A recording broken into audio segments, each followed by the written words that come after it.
Let's kick this video off with a weird one. The case of Mateusz Koecki, a 30-year-old Polish man and father-to-be. Mateusz was living with his father in Hanover, Germany at the time. His pregnant fiancée was still based in northwest Poland, in a small village called Lipia Góra.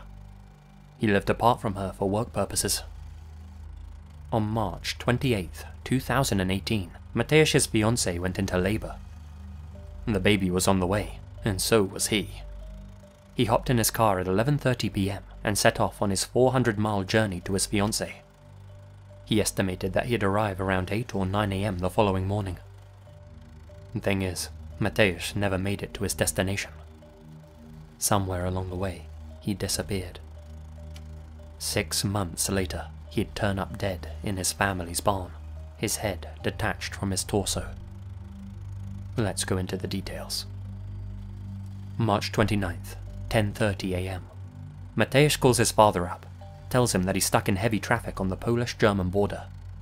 He still has around 130 miles to go before he makes it to his fiancée. Mateusz then sends a text to his fiancée, telling her that he'll be there in about 2 hours. This is the last known communication he had with anyone. 5 PM rolls around, and there's still no sign of Mateusz in Lipia Góra. His phone rings, but he never answers. His fiancée, understandably worried, calls up Mateusz's sister and mother. They file a missing persons report in both Poland and Germany. Unfortunately, so long as the Polish authorities are on the case, the German police decide not to get involved. The Polish police try to track down Mateusz using the ping from his cell phone, which was still on for a couple of days after he disappeared. But since he was using a German SIM card, they failed to pinpoint its location. Since Mateusz apparently vanished in Poland, the German authorities are also unable to trace the phone. Thing is, the German-Polish border is unmanned, so there was actually no definitive way to prove exactly where he vanished, and Polish investigators said his phone never even connected to a Polish network. There was obviously a huge disconnect between the German and Polish authorities, and the German police were being particularly uncooperative. For 6 months, there are no new clues. Gas station employees are asked if they'd seen him. Surveillance footage is checked and rechecked. Posters are put up. His family makes TV appearances appealing for information. Nothing comes of any of it. Then, on September 12th, things took a dark and unexpected turn. Mateusz's mother was at the family home in southwest Poland, 400 miles away from the northwestern village his fiancée lived in. One of her neighbours came to the house, complaining about the family barn. There was a putrid smell coming from it. The stench was so bad that the neighbour had to complain. Mateusz's mother hadn't noticed any bad smell at all. It's unclear why. Maybe her mind was elsewhere, thinking about her missing son. Whatever the reason, she agreed to let the neighbour go into the barn and find the source of the odour. The barn was half walled off, creating a room with a visible attic above it. The neighbour climbed up and scanned the attic area. He noticed a pile of clothes on the floor. He looked at them closer. Turns out, it wasn't a pile of clothes at all. It was a human body, the head detached from the torso. Above it were 2 nooses swinging from the rafters. A backpack near the body was filled with items that belonged to Mateusz. The body was far too decomposed to ID visually, but authorities quickly determined it to be him, and ruled that he had taken his own life. They said that he had hung himself from one of the ropes months before, and that because of decomposition, his head and body had become detached. When they did, they fell to the floor. Strange, right? The whole situation didn't seem to make much sense at all. Remember, Mateusz was on his way to the northwest of Poland, but his family lived in the southwest, a huge distance away. Not to mention, some strange things came to light shortly after the authorities gave up on the investigation. 4 days after finding Mateusz's remains, one of his boots was found in the barn. His detached foot was still inside it. There was nothing about that in the coroner's report. The detectives had clearly done a bad job at collecting evidence. Not to mention, they ignored the fact that all of Mateusz's teeth had been knocked out and stuck to his clothes with blood. It's possible that they all just came out when his head hit the floor, but many experts think that's very unlikely. Inside Mateusz's backpack, there was another strange discovery. An orange juice box. Mateusz famously hated orange juice. His phone was also in the backpack, and it came to light that he had made one final phone call after all. It was to his uncle on March 30th, the day after he disappeared. The call lasted for less than a second. His uncle's phone didn't even ring, it was so short. Was this an accidental dial, or a last-ditch call for help? Strangest of all is Mateusz's car. It's never been found. Not at the scene, not abandoned or sold on, not anywhere. The keys and registration were also never found, which is strange, seeing how Mateusz's wallet was still in his backpack. Why weren't his keys? There were also public transport tickets on Mateusz that were dated after he disappeared. Why had he left his car, and where? Finally, the attic area where Mateusz was found was clearly visible from the ground floor of the barn. The family used the barn throughout the summer and hadn't noticed anything. If Mateusz had been up there swinging from the ropes the entire time, it seems very unlikely they would have missed him. So, what are we to make of all of this? Were the authorities right to end their investigation? Or is there more to this case? Why would an excited father-to-be drive for hundreds of miles to his family barn, only to end his life without telling anyone?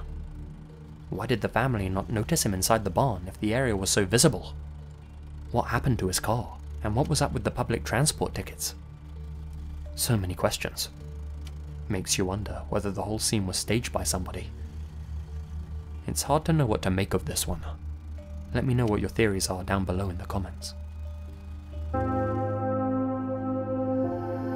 On February 13th, 2017, best friends Abigail Williams, 13, and Liberty German, 14, planned to go hiking near the beautiful area of Monenhigh Bridge Trail, east of their small town of Delphi, Indiana.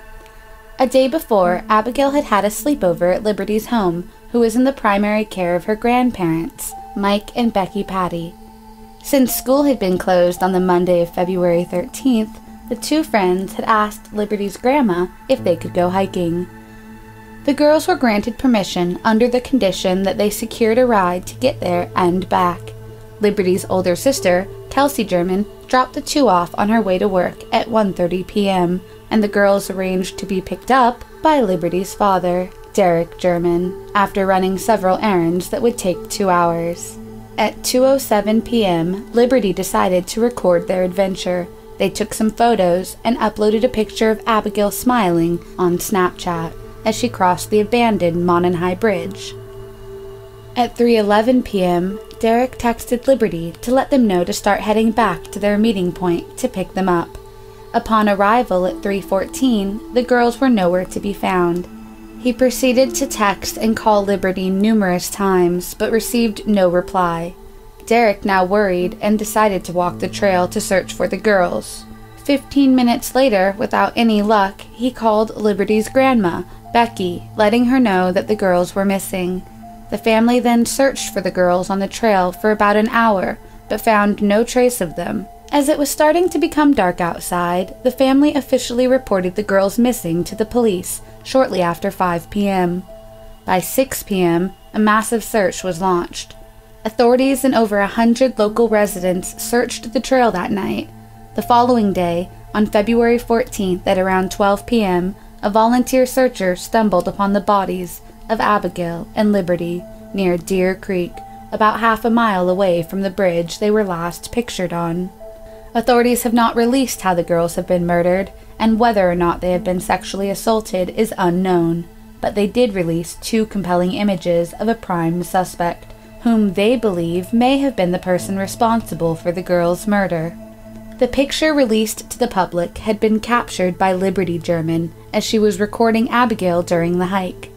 The suspect in the picture appeared to be a middle-aged Caucasian male wearing a blue windbreaker or coat, denim blue jeans, a brown hat, brown shoes or boots, and a brown undergarment that may be clothing or a fanny pack. 3 days later, on February 22, 2017, another clue was made public when the police unveiled a 3-second audio of a male saying, "down the hill," that was recorded from Liberty's phone. Authorities stated that the audio recording started off as normal girl stuff, talking and laughing, but when they saw the man on the bridge, the audio captured the girls becoming nervous and worried. It's believed that the girls likely saw the man when they entered the trail, and then forgot about him by the time they walked on the bridge. When the man reappeared again on the bridge, the girls may have sensed an impending danger. At one point, Liberty may have decided to take the picture of the suspect and conceal her phone at her side in her successful attempt to capture the suspect on tape. By the time the suspect approached them, Liberty likely had put the phone in her pocket. It is believed the suspect was unaware of the presence of the phone as it was recovered at the crime scene, along with the bodies. A hill lies next to the bridge, which is likely what the suspect is referring to in the audio tape when he says down the hill. The bodies were found across a very shallow creek that flows at the bottom of the hill. It is unclear but theorized that given the very shallow water, they simply crossed over the creek and were promptly murdered. Other theories include that the girls had already been murdered and had been dragged or carried across the creek. In July of 2017, a witness came forward and reported that they saw the suspect in the area around the time the girls had been murdered. For over 54 years, police had been actively looking for a man who was being investigated in connection to the murder of a woman named Christine Warrener. Her body had been found back in 1964 in a room of a motel that's since been demolished. She was determined to have been sexually assaulted, strangled, and bludgeoned.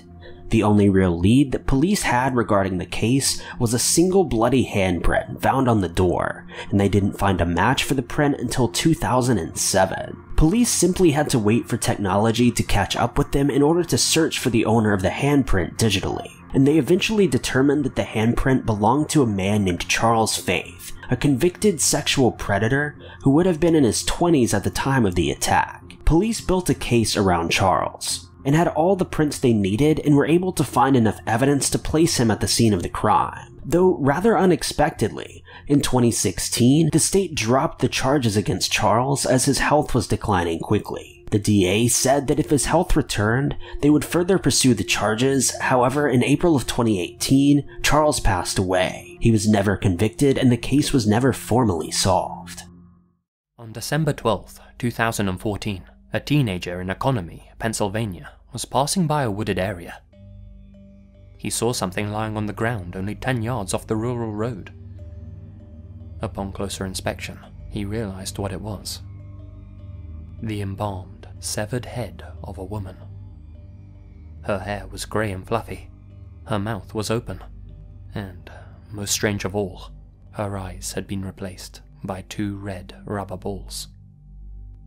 The boy immediately called the police, and, in a calm voice, told the operator, "I found a human head."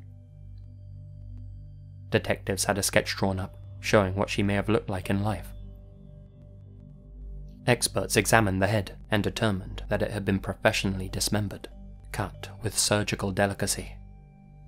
The cervical spine had been carefully cut out and removed, and the slice was clean. The leading theory, according to the investigators, is that the head was removed by a so-called body broker, somebody who removes body parts and sells them on for a profit. Due to the chemicals used to embalm the head, detectives have been unable to obtain any DNA. As such, the woman's identity remains unknown. Who she was, how she came to die, and why her head ended up in those woods in a small town near Pittsburgh remain a mystery. It's also unknown why her eyes had been removed and replaced. She'd been dismembered skillfully, but there was nothing professional about the rubber ball insertions. That had been a cheap, rough job. Perhaps they were sold on separately. Either way, it's unlikely we'll ever have any answers. If you do recognize the woman in the sketch, or know how she came to be left in those woods, please contact the Economy Police Department.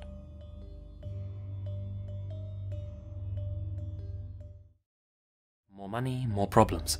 Never thought I'd say that in a video. But this next mystery proves there's sometimes a lot of truth to that saying. This one focuses on Tom and Anne Elizabeth Hagen, a married Norwegian couple who lived together in Lørenskog, a suburb of Oslo. The pair lived a quiet life together in their relatively modest home in which they'd lived for the past 40 years. Both of them were grounded, down-to-earth, friendly people. If you passed them in the street, you'd have never guessed that Tom was a billionaire, co-founder of a company called Elcraft. The couple did their best to keep their wealth private. That all changed in July 2018, when a Norwegian newspaper published an article about Tom and how he'd made 174 million krone in the previous year. Nobody realized at the time, but this article may have been the catalyst that set this whole bizarre mystery into motion. Let's begin. It was October 31st, 2018, Halloween morning. Tom left for work in his unassuming Citroen car at 9 AM. He arrived there 10 or 15 minutes later. At 9:14, while home alone with their new puppy, Anne Elizabeth called a family member. Early reports said that this was her husband Tom, but this was later changed to simply say a family member.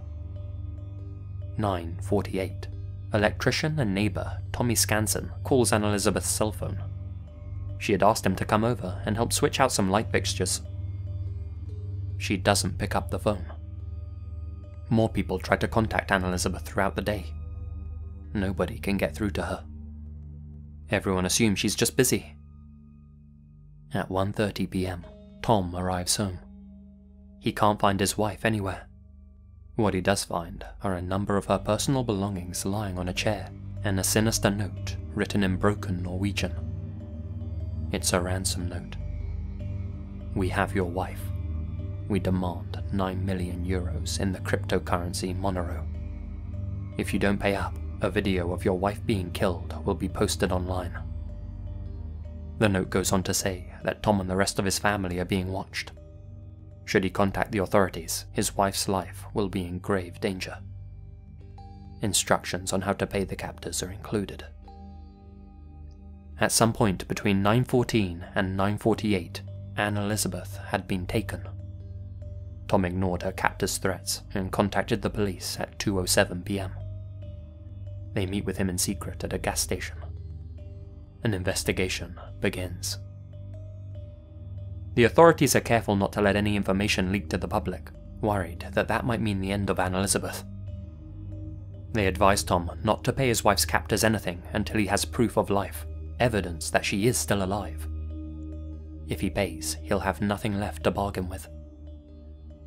The whole investigation is kept extremely secret, and the Norwegian media agree not to publish anything about Anne Elizabeth's disappearance. Let's go over what happened month by month. November. Small traces of Anne Elizabeth's blood are found inside the house. The amount is reported as not unusual and may or may not have been from the day she was taken. Tom continues to go to work as to not draw attention, but his mood is described as seeming extremely depressed by his employees. Realizing that something's up, the rest of the family finally find out about Anne Elizabeth. Everyone is sworn to silence. December. The investigation continues, and everything is still tightly under wraps. January. After 10 weeks of secrecy, the media are finally allowed to report about the case. The authorities also release CCTV footage taken from outside Tom Hagen's workplace. In the video, a man can be seen walking down the road next to Tom's office at 7:36 AM on the morning of his wife's disappearance. The man then abruptly stops, turns around, and walks back from where he came. 24 minutes later, another man can be seen walking down the same way. These men may well have been lookouts, making sure that Tom was out of the way. Now that Tom's neighbours know that Anne Elizabeth is missing, one of them comes forward with information. On the morning she went missing, they saw a silver SUV take what they described as a weird shortcut over a patch of grass towards the Hagen's house. She may well have been taken away in this vehicle. By the end of the month, the family receives a new message from Anne Elizabeth's captors. They don't say much, and people start to wonder why they've waited so long to get in contact. They provide no proof of Anne Elizabeth's well-being. Rumours start to spread about who's behind it all. June. and there's no new word from her captors. No new leads, nothing. The police decide to change their main hypothesis. They now say that Anne Elizabeth was killed, and that the ransom note was simply a red herring. July 8th. Tom Hagen's lawyers receive an email from the dark web, again written in broken Norwegian.